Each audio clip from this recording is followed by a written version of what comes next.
Welcome, guys, to a very special episode of Tiger Sisters, our Ask Me Anything episode. So today's topic is all about love. Woohoo! Woo! On the Tiger Sisters podcast, we talk about money, power, and love. And so today we're specifically focused on dating, romance, love, all the questions, because we put it out there for you guys. We asked you, what do you want to know? And you came back to us with some of the juiciest questions. Yeah, some of these are like kind of wild. We just wanted to acknowledge, we see your questions, guys. We see all the questions coming in that are asking about our love lives and our dating philosophies. And we want to talk about it. It's an important part of life. Let's dive in. I'm Jean. I'm Cherie. And we're the Tiger Sisters. We are your Wall Street and Silicon Valley big sisters. And we are the #1 top business podcast on Spotify that talks about money, power, and today, love.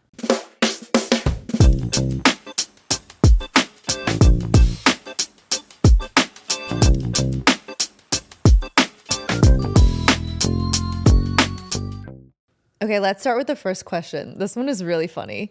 It is, what's your ick that instantly kills attraction no matter how hot they are?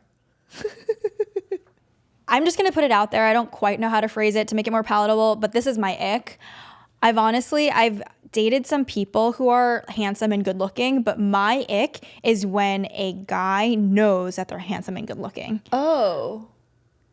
Do you know what I mean? Interesting. It's just like, how do I explain this? Don't they all know? No, because I think my type of person that I'm attracted to is like, there's humility, they're humble. A blind, handsome man. Her ideal type is a model who's blind. Actually, no. It's more that it's a bullied handsome man. Let me clarify. I think being bullied in your childhood as someone who was bullied, I think it builds character, obviously to a point.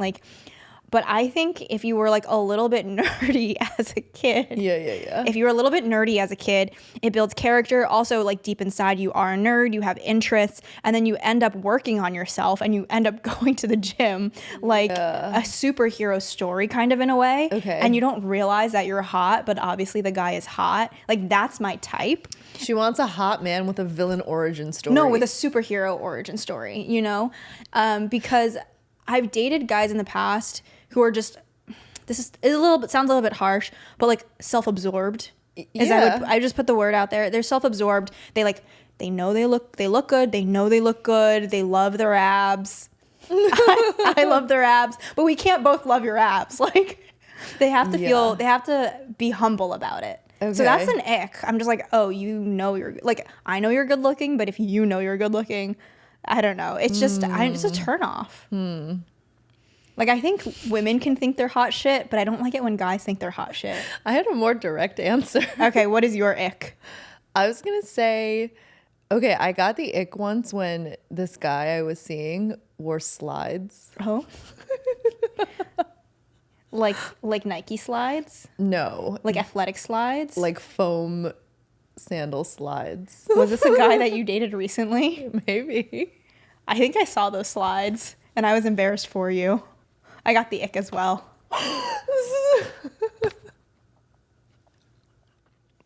Okay, this is going off the rails. I was going to answer the question very directly. Oh, okay. Well, wasn't mine? Yeah, yours is direct too. Mine was a direct answer. Yeah. Was it just like a thing about like he doesn't have style? No, I don't know. I was just like, can we get a photo of slides? Like we'll edit in an image of the slides you're talking. Yeah. They were Crocs. They weren't Crocs. They were fake Crocs. They were Walmart Crocs. No, they were like those Yeezy slides. But I don't think they were Yeezy, but like, you know, those foam slides. Yeah, they're fake Yeezy slides. I actually had an ex-boyfriend who had those too, but they were not the ones with the toes out. Like yours, the ones that you had the toes out. Yeah. Mine were the clogs, the foam clogs. Yeah. I don't like it when guys have like not nice feet. This is too personal. Not nice feet, like hairy feet. No, it's just like, you know, like not you manicured? have to, yeah, like you have to take care of your feet. Well, sorry, manicured is not the right word. Like they're just like dirty. Yeah. Now I'm self-conscious because my feet are showing. But I have nice feet, guys. Yeah. Although I've never really like encounter that up close and personal. I guess because of my predilection for nice feet only. They just can't be dirty feet. I think dirty feet are gross. Yes. But like they need to be like, yeah, they have to have some level of like the feet taking care of themselves. Yeah, it's like a representation of how you carry yourself. Can we go back to the slides? What is it about the slides that was the ick? Was it like this grown man is wearing Yeezy slides? I don't know. I think he was already on the way out. I was already. Ooh. It was like the last straw. Yeah, I think it was more like a It was like a physical manifestation. It was the Yeezy slide that broke the camel's back. First of all, it's only like a certain type of guy who's gonna wear like a foam slide. True. And it's hard hard to to you're pull gonna off. wear a foam slide in my presence. That's true. That's what I mean. It's kind of saying a lot about who he is. Yeah. Or maybe Does that sound insane? Well, I guess he's really comfortable around you to be himself, and you just rejected that. You said, "Don't be yourself. Try a little harder." I was like, be 90% yourself. Yeah. The 10% is the foam. Is the Well, slides. I mean, yeah. Don't let yourself go. Yeah. It was representative of that, I think. Mm-hmm. See, the slides is deep. But also, if someone's already on their way out, like, you know it's not going to work, or like, you know, you don't have a good feeling about the situationship or relationship that you're in, any small thing will become an ick. Mm-hmm. Like, it's not really about the slides. And like, it is, but it's also not. Yeah. Yeah. I just focused on my energy, negative energy. You look on down the to the slides. ground. Yeah. Yeah. No, I had this one ex that only wore socks to sleep. My God, I need to have pearls to clutch. Why?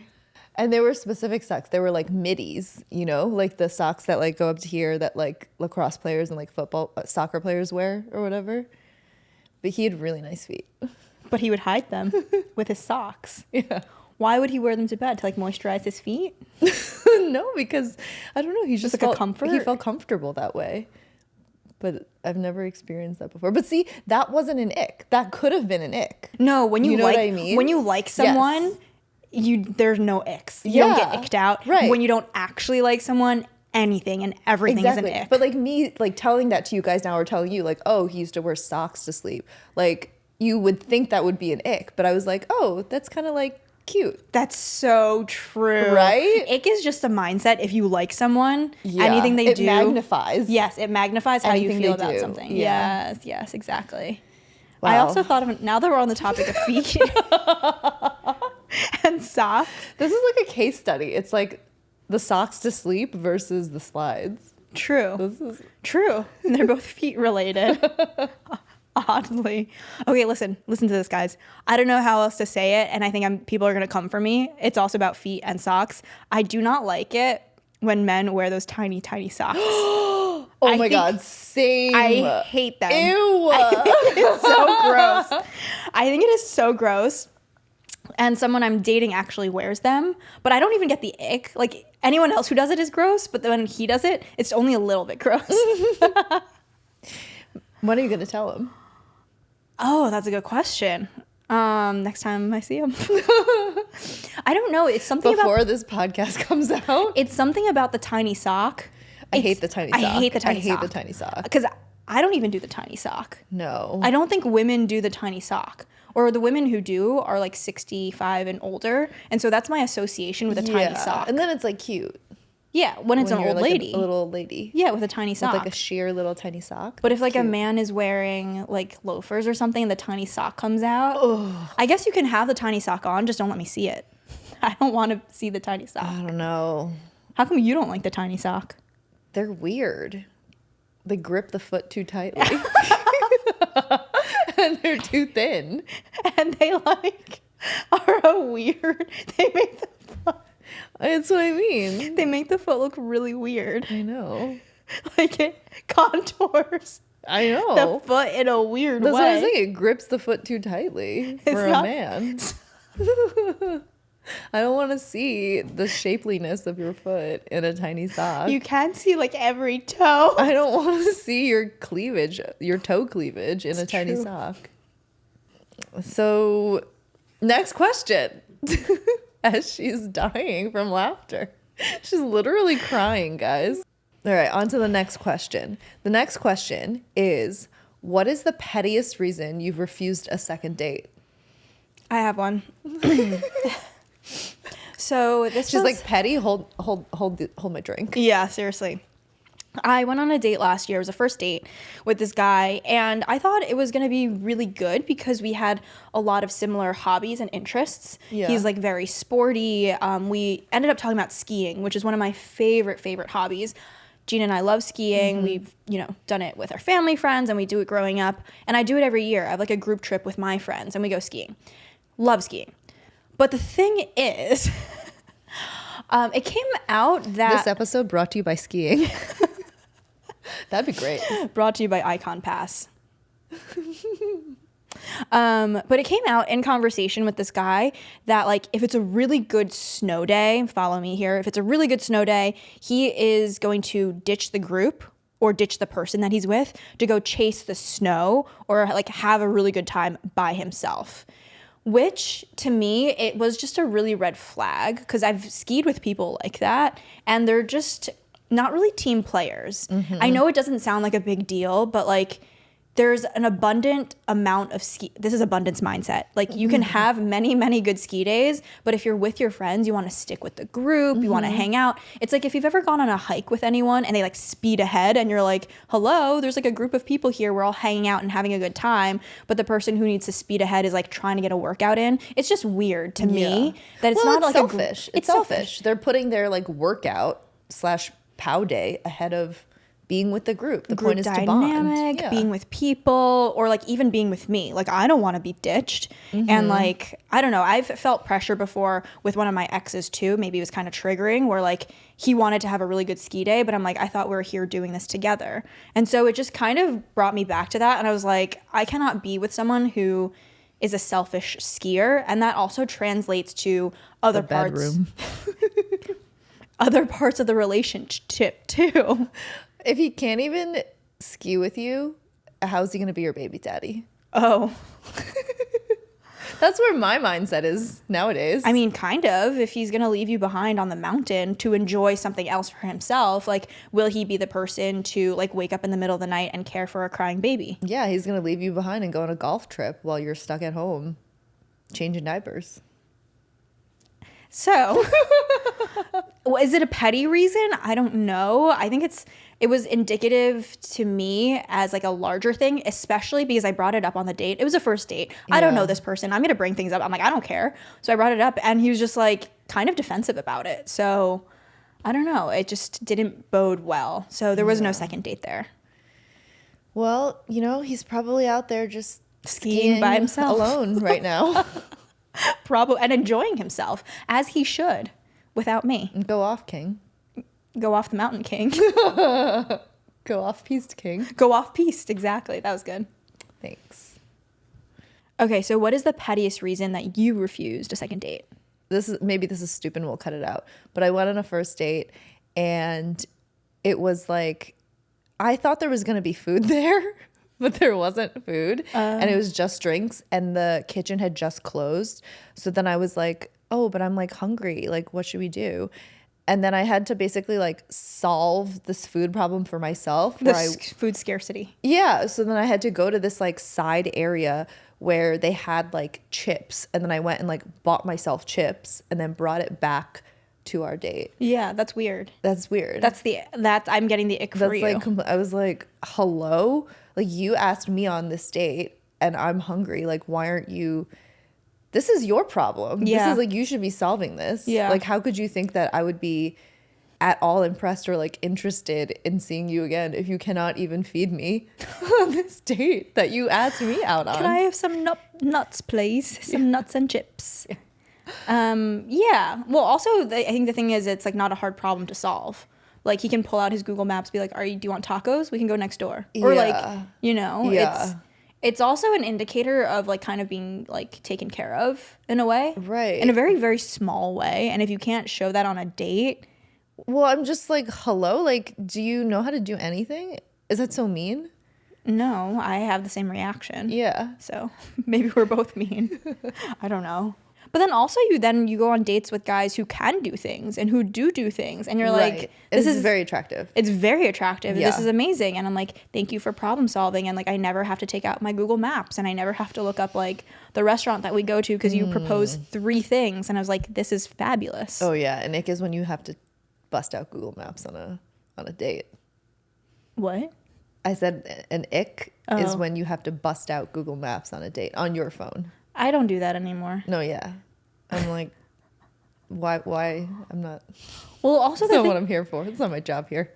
Give more context, Jean and I obviously are like very capable of doing it, and we've been doing it for all our lives. And so when it comes to like a romantic relationship, I'm like, I don't want to do that anymore. I do it for work. I do it for my mom. I do it for myself. And I'm like, if I'm going to be in a romantic relationship with a man, I'm like, take over. Yeah.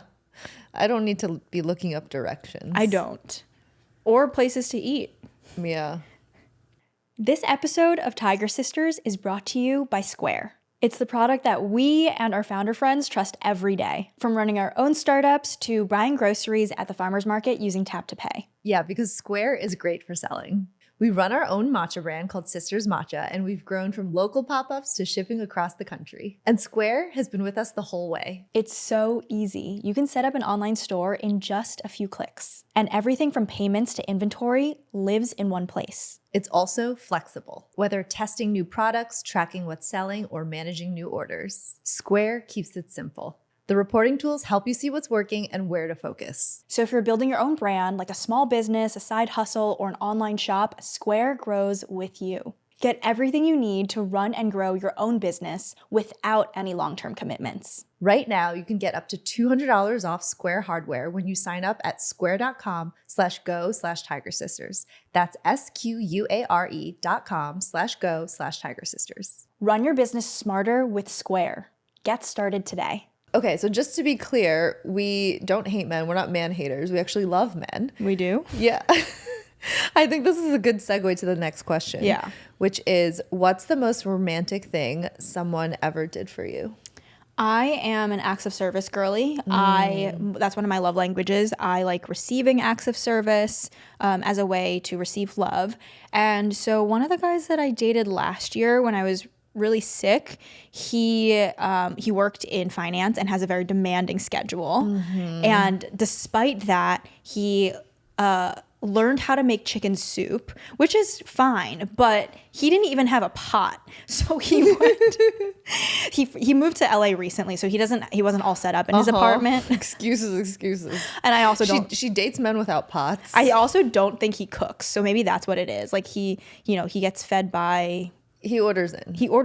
Like at work and stuff. So he doesn't really cook at home. So then he went to Costco to buy like a new culinary set to even make me soup from scratch, which I'm sure you can also buy chicken soup at Costco. He didn't do that. He got all the raw ingredients. He looked up a recipe, like cooked for 4 hours or like simmered for 4 hours while he was like back and forth doing work and then checking on the soup.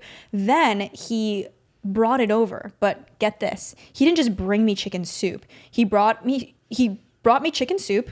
He brought me pasta so I can like mix it together. And he separated like in different like mason jars, like just broth. Then he separated some of like the carrots and veggies. Then he separated in a different container. There's like so many containers. And he had to buy all the mason jars, obviously. Yes. And then he separated the chicken. And so like I could mix and match however I wanted to. I can make chicken noodle soup when I was hungry. And it was just so incredibly thoughtful, thought out, and acts of service. And it's not even like a money thing because like this man has a very high paying job and like could have like ordered me soup from a restaurant, but like he spent like a lot of time doing it, especially when time is such a scarce resource for him for work. And he was working over the weekend and everything. Time was the premium there. It really was. It was time and thoughtfulness and care. And I thought it was really romantic. Yeah. I remember when this happened and I was very impressed. Yeah. I was taking all the photos and sending it to my girlfriends and my like group chats. You know, they ate it up. No, but they ate that up. They loved it. I loved it. I approved of that instance. Yeah. I thought that was really nice. So Jean, what is the most romantic thing someone has done for you? Okay, so I might have a little bit of like recency bias right now, as we all do, but one of the guys I was dating recently, it wasn't just like one thing. It was basically like a series of things that were one, like prove that he was like really listening, and then two, that he like did something about it to surprise and delight me. And like, you know me, I love a surprise and delight moment. Don't we all? As a former, game maker. But I remember, I think at some point we were talking about like, favorite books or like something like that. And I guess I told him at one point that my favorite play was Our Town. And on the next date, he showed up with this like vintage, like early edition version of Our Town. And it was like wrapped in this bow. And I was just like, I was totally not expecting it at all. I don't even remember telling him that. Yeah. It was just like a very casual, like I think it was even like on text conversation. Yeah. And it was just like so thoughtful that he remembered it, went out of his way. Like this is not like the craziest lift in the world, but he like went out of his way to find it online, this early edition version, and order it and then like surprise me with it on the next date. And then the thing is, it's not just that he did it one time. It was like he did multiple things like that. So I think we were texting again at one point and I made some joke and I was like, haha, like he was like, that's a really funny joke. I was like, haha, where are my flowers?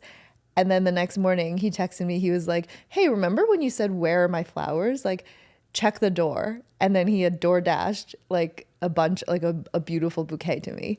So like, it was just like, what was the question?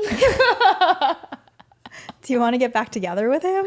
No. Yeah, same. But I think it's the detail. It's like the details. It's the small things. It's the small moments. I mean, not that the book was small or like the flowers are small, the chicken soup is small, but like I guess it also goes to show that it's like not really like a money thing. Yeah, I mean, they're small in the grand scheme of things. It's not a big ask. It's not a big ask. It's like anyone can do those things easily. The internet, e-commerce. It's out there, guys. Yeah. And I think it's these small everyday things that make every day feel special. Mm-hmm. That's what it is. Mm-hmm. Yeah. Especially when you're sick and like also when you like kind of, want to be thought of. Yeah. I think people want to feel seen. People want to feel understood. People want to feel appreciated. I think those are all kind of like precursors to romantic love. Mm-hmm. Okay, the next question is, what is one mistake you kept making in relationships until you finally learned? I'm thinking about two exes that I've had in the past. Maybe one in college, one right after college. And I felt like I had to dim my light. I felt like I had to be maybe like a 65% version of myself because that's what was palatable. And it wasn't something that was like completely in my head. Like in a relationship with these people, like they would laugh, when I would tell them what I wanted to do, or if I was actually doing something. Like derisively? Yes. They would just kind of look down upon what I was doing, or maybe the jokes that I would make. It wouldn't even be that. Sometimes it wouldn't be serious. Sometimes it would be. But the unserious way is like I'd make a joke and they would think it was like a really dumb joke. Or I would tell them like, oh, at work, this really cool thing is happening. And then they would kind of like shit on it. And not even like in a mean way, but in a way that like would put me down. And so then I would either have to like not talk about those things or like hide those parts of myself. But like I really did that to make myself more palatable or like to keep the relationship going because it was satisfying in other ways. Yeah. Like emotionally satisfying in other ways. Yeah. But I can't do that anymore. It's just so exhausting to be a 65% version of yourself, any percent version of yourself that's not 100% with a partner, romantic partner.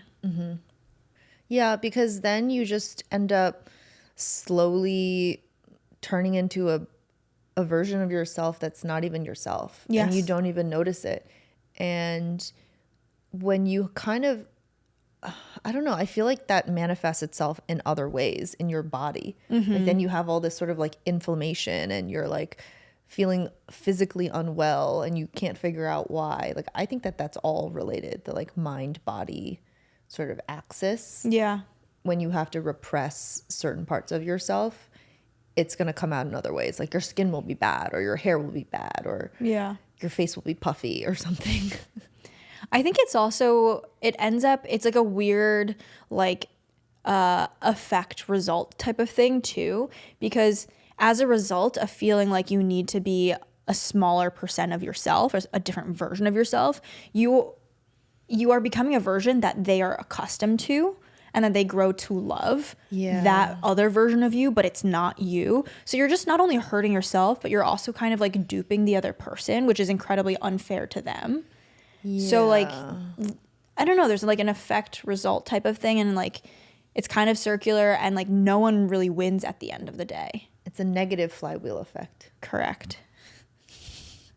I am a huge believer in science. As one of the top 25 women patent holders in the US, I live in the space where research, rigor, and innovation meet. So when I try something new, especially for health or skin, I want to know that the science checks out. That's why Cherie and I connected so deeply with OneSkin. The brand was founded by 4 women PhDs studying skin regeneration and stem cell biology. And they invented the first ingredient proven to reverse skin's biological age, the OS1 peptide.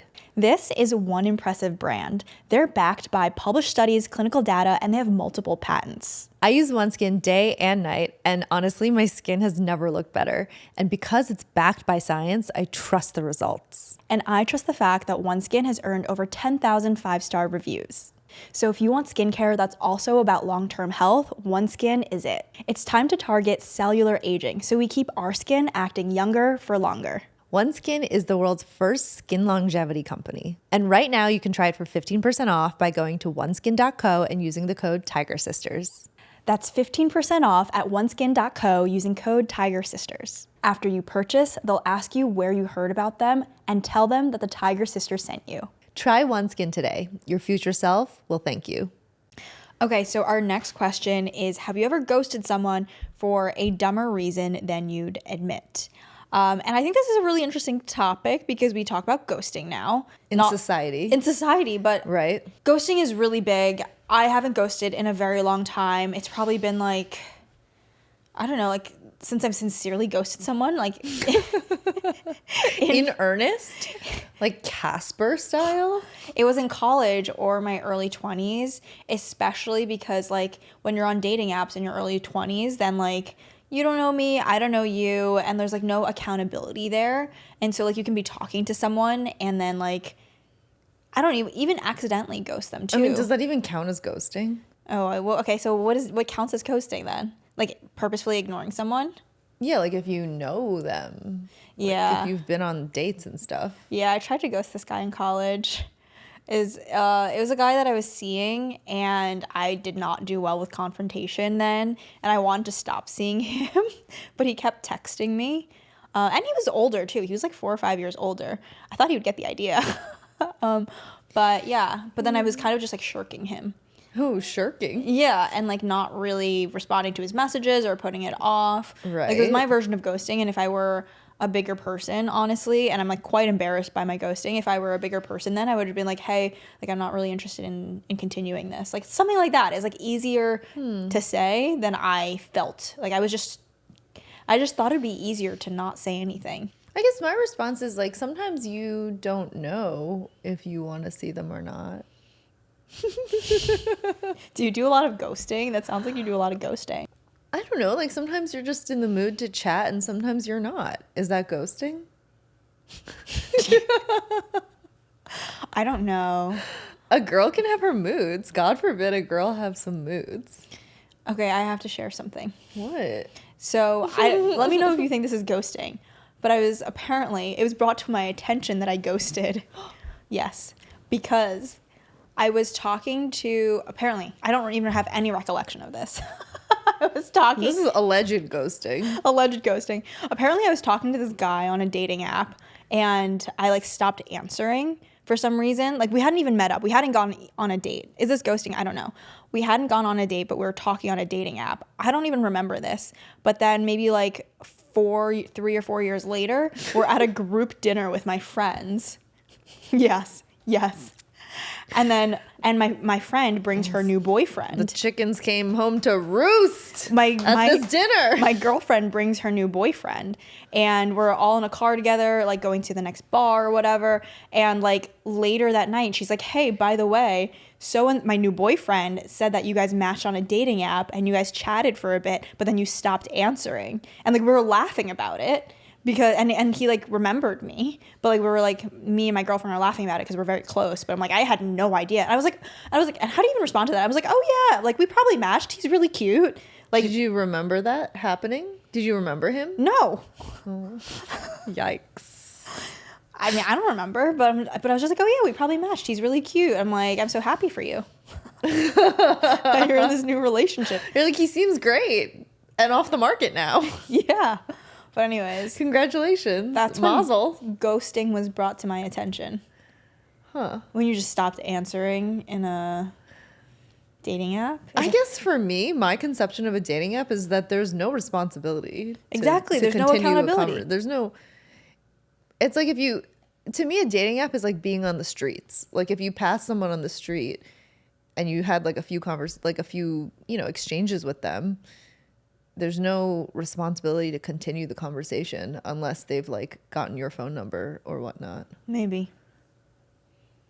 If you guys have any idea, please let us know in the comments what constitutes as ghosting. Should I let this ghost haunt me? Because I feel quite badly about it. Okay, so the next question is, have you ever had to downplay your success while dating? Yeah, I think in the last 5 years, I really had to downplay my like livelihood on social media because I didn't want to scare the other person off. I think there's so many misconceptions about being a content creator or, God forbid, an influencer, which like I sometimes don't even like calling myself that. She's a LinkedIn influencer. I'm a guys. LinkedIn influencer. The worst kind. I have the best kind, actually. Who knows? Influence in many ways, but I feel like going into a first date, especially if it's a Hinge thing, like I don't know you, you don't know me, and like I don't want to scare them off. Maybe that's dimming my own light. I'm incredibly proud of what I do and so excited about what I do, but like I don't know. I think it's a lot. It can be a lot for someone to handle. Whereas if I'm going into like meeting a friend or someone for a coffee, like I'm like talking about it all the time, and like I bring my passion, my excitement. But in my first date, like I don't know, there's just so many preconceived notions about it. Oh, interesting. And people who might not understand when I say I'm an influencer, they might like think negative. It might be like a ding. Huh. So that's like me, kind of dimming my light. Still, God damn it. Yeah, I don't think I do that. I also don't really like date people that I don't know at all. Like I don't really date strangers per se. So like they already have an idea of who I am. So there's no like skirting around that. I do think sometimes I do that for just people I meet for the first time. I don't like tell them. I'm not like, yeah, I'm Jean, co-host of Tiger Sisters, #1 business podcast on Spotify in the United States. Like I don't go into all that because you don't say that in that voice. I'm Jean. I think it's more so for just like strangers that I meet. I don't put it all out there because it feels like showing off kind of. Yeah. But if it's for someone that I'm dating, like they're going to find out sooner rather than later. And like, I don't know. I'm proud of what we do. I'm proud of everything I've done. Like in my career, it's a big part of who I am. So I just couldn't imagine being with someone who like would be turned off by that. Like I couldn't even imagine like what type of person they would be. Just certainly not the right person for me. Well, of course, but I think especially the tech bro in SF, like I think they don't get it.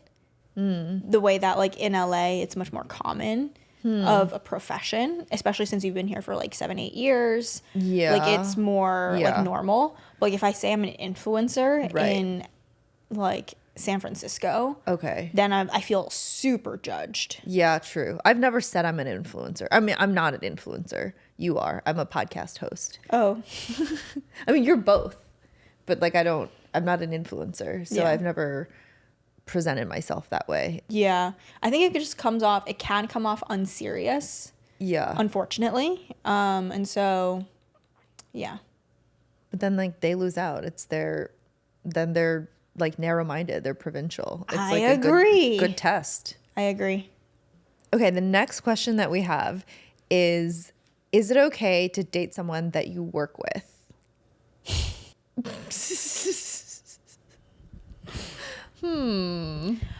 Okay, so context is that Jean and I both have done this at sorry for outing you, at different times in our lives. And I would say both of our examples kind of ended in disaster. Is that fair? Or awkwardness, because when you break up with someone and it is not necessarily amicable, or it's just like it's not cute, and then you have to see them in the workplace. You see Mine them was fine because he left the company. I was saved. But then you have to see them before he left the company. You would see him in the common spaces, maybe the cafe, or like walking into the building. It's just like a nervousness where, for me, let me speak for myself, like where I'd walk into the building and I'd be like, oh God, I hope so-and-so doesn't walk in at the same time. Like that just occupies some part of my brain that I cannot shut off. Yeah. Well, I guess for me, the person that I dated, like, I think even before we broke up, he left the company. So I never had that one instance. So I never learned I didn't learn my lesson. And then I ended up sort of doing it again. But Really? you don't know everything about me. Okay. Clearly not. You were young. You were like, I don't know, like 15 or something. Like, I'm going to tell you this stuff. Wait, so you dated someone at Goldman? Oh, well, yeah, I did that too. But not in my direct group. Okay, well, who are you talking about? You don't even know them. I don't need a name, but what company were you at? After Goldman. At Zynga? Yeah. But not the guy that I know? No. A person after that person? Yeah. But how would it make sense to tell me about the first person and not the second person? Because the second person wasn't like serious. It was more like a fling. Oh, I see. Yeah. And how did that work out for you? Wait, dating two people at the same company? That's a power move. One right after the other, that's a power move. No, it wasn't right after the other, I don't think. I don't remember. This was like 10 years ago, guys. This is ancient history until I bring it back out in my memoir. I think dating someone at work, there are some success stories. You know, just don't be a disaster story. Yeah. If you were going to be dating someone at work, go in with clear boundaries, know how you want to show up. And like, honestly, because I'm so scarred, if I were to do it again, I'd have like a contingency plan. Like what? Like what time are you going to work? What time can I go to work so I don't bump into you? I'm just nervous like that. So Yeah. it's just not a good feeling. It depends on your personality as a person. And it also depends on... Your coworkers. Yeah. Do they know? Are they supportive? Are they gossiping? Yeah. And it depends on also like the culture of your company. So something... Approach with caution. Yeah. Okay, so then finally, our last question, now that we're kind of thinking about our exes. If your exes formed a group chat, what would it be called? What's yours? What's yours? Billionaires Club. Your exes are all billionaires? No. Maybe cumulatively. Something like that. Well, actually, some of them are. One of them is. But we don't need and to the one thing they have in common is you. Is it what do they say about causation versus no, just kidding. Something that's interesting to me about my exes, because I'm actually not friends with my exes. There's some of them I could be friends with, like they ended like amicably or like we could be friends, but I just don't really think there's a need to be friends. And things are weird, especially if you have a history with someone and then you're like in a new relationship. Like I just think it's a little bit odd. Can it be done? Sure. Is it for me? Have I figured it out? No. But it's always interesting to me, especially in the last 5 years as I've taken like my content career way more seriously. My exes, for sure, they see me on their For You page. They see me on LinkedIn. They see me. I'm popping up wherever they are. She's on the digital billboard, guys. Yes, I am. And is that good for them? Likely not. Does it happen anyways? Of course. I think it's funny because I've had a couple of exes text me, not recently, but like in the past. Even as like I was first starting my content thing, and it was much smaller than what it is now. And they're like, congratulations, I'm so proud of you. I'm like, I didn't like that framing. Oh, why can't they be proud of you? Because they had nothing to do with this. There's nothing to be proud of. But you could still be proud of, like, I don't know. It just kind of rubbed me the wrong way, where they're like, I like now see you on all the platforms. I'm so proud of you. It just, I'm like, you did not treat me as well as you could have in a relationship. I still feel salty about it. Am I glad that I haunt your For You page? Of course. But like, you're proud of me. It kind of feels like you're not in the narrative, sir. You're like not even. You are not part of the narrative. You don't get to be proud. Exactly. That's kind of how I feel. It reminds me.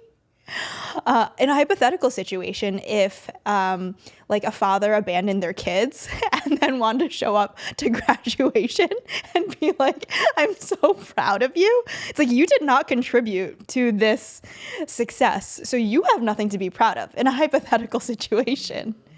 But that's kind of how it felt to me with my exes, where they're like, you know, like, I see you on this platform and like see all your success. And my response is that I'm here not because of you, but despite you, is my response. I'm like, you could have been on this journey with me, but like you weren't there. And you were a man enough for me. Clearly, I'm like not even talking about like one Tony Braxton. I'm not talking about one person in particular. I'm talking about like the men in my 20s who just like, some of them were just not very nice, and then now are trying to be nice because they see me everywhere. Well, get ready for a lot more of that, to be honest. Yeah. To be candid. So what would the group chat be called? Fans. Oh my gosh. Wait, was that good? Kind of good. That was kind of good. I kind of ate. Kind of good. Kind of ate with that one. Kind of good. Cherie's fans. And then there's the ex-boyfriends who just leave me alone and I never see again, and that's fine. Yeah. That's how I prefer it, honestly. Like, I don't need anyone to show up from the woodwork. Yeah. I have one who has never had any social media presence. I think because he's in the FBI. Really? Yeah. You've never told me about this ex in the FBI. Oh, you know him. Who is it? Oh, he's in the FBI? Yeah. The heck? Okay. He's listening right now. Thank you guys so much for tuning in to this first AMA of our series where we talk about love, money, power, and love. We hope you guys enjoyed these questions. And of course, if you have any more questions about money, power, or love, leave them in the comments below. And if you like this new format or you've been listening to us so far, please like, comment, and subscribe so that you can be notified when the next AMA comes out. Thanks so much, guys. Bye. Bye.